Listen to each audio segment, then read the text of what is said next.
A multi-millionaire man was challenged to survive for 7 days in a place where he's completely unknown. The challenge was that all his credit cards and ATM cards and cash and any material stuff would be taken away from him for those 7 days. He was told that he could only survive using his God-given talents and his wits, failure to which he would have to donate a huge sum of cash to support a project of the challenger's choice. It did not end well. On the third day, the millionaire ended up very sick in a mental institution. I know Covid-19 is changing the complexion of our lives. Many of us are losing the only source of incomes we've known and relied on for a long time. Others have lost people who are supporting them, especially those belonging to the older generation. Jobs are lost, businesses are dying, the economy is receding. Many are becoming depressed and some have lost the will to sustain their existence. Marriages are breaking, crime is increasing, teenage pregnancies at all-time high. Education is currently being called in question. It seems like everything that used to make us have a sense of value is being slowly taken away from us. But I've been asking myself how much my life is worth and how much your life is worth.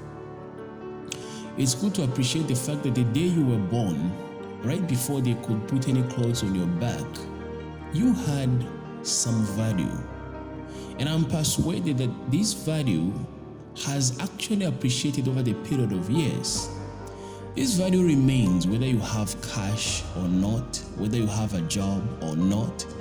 It is called intrinsic value. God created you and equipped you with unique talents and qualities, and the sum total of these make up your intrinsic value. So your money, your degrees, your houses, your designer clothes, your job, your business, much as you've worked so hard for them, these are just embellishments to add on your intrinsic value. I call them removable assets because they can be taken away from you anytime, as COVID-19 has shown us. So how much are you worth really as a person? Let me give you a story that I heard for the first time when I was a teenager. A very arrogant, overeducated professor took a vacation to Durban. He decided to engage a man called Shabalala to take him to the open ocean in a canoe so that he could unplug and enjoy some quietness. The professor engaged Shabalala in a conversation and began by asking him about his education level. Not much, Shabalala admitted, referring to his academic strength. The professor condescendingly asked him, "Do you know any biology?" "No, sir," Shabalala replied. "What? You don't know biology? You know biology is the essence of creation." "Oh my, you've lost 30% of your life," the professor told him. "How about psychology? Do you know any psychology?" "Nothing? Oh my goodness, psychology is the foundation of sociology. You have lost 45% of your life." The arrogant professor went on denigrating this man and informing him how much percentage of his life was lost every passing minute. But Shabalala was quiet. He had nothing to say to this sophisticated man after all. Suddenly the sky changed. The clouds formed in the sky. Rain started pouring on the ocean, and the ocean became very unkind with heavy storms. They were very far from the seashores. Shabalala asked the professor calmly, "Do you know what is happening, sir?" He said, "Oh yes, it appears that precipitation and optimal wind velocity combined with electronically charged atmospheric pressure are concentrated in this hemisphere to produce enough turbulence and oceanic paroxysm." Shabalala looked at him in a very calm and composed voice, told him, "Whatever. Do you know swimology?" The professor said, "You mean swimming?" No, I've never had time for this kind of mundane activities." With a grin on his face, Shabalala jumped in the water and took one more look at the professor and told him, "Sharks don't speak English, sir. You have lost 100% of your life." You know, there's a professor in each and every one of us, but there's also a Shabalala in each and every one of us. I know you've worked so hard for you to get where you are today. You have invested heavily to secure your future, and you would probably be justified to boast about your achievements because those are commendable efforts. But all these things you've worked for are removable assets. Or like a majority of us, maybe you've never had opportunities to become very sophisticated.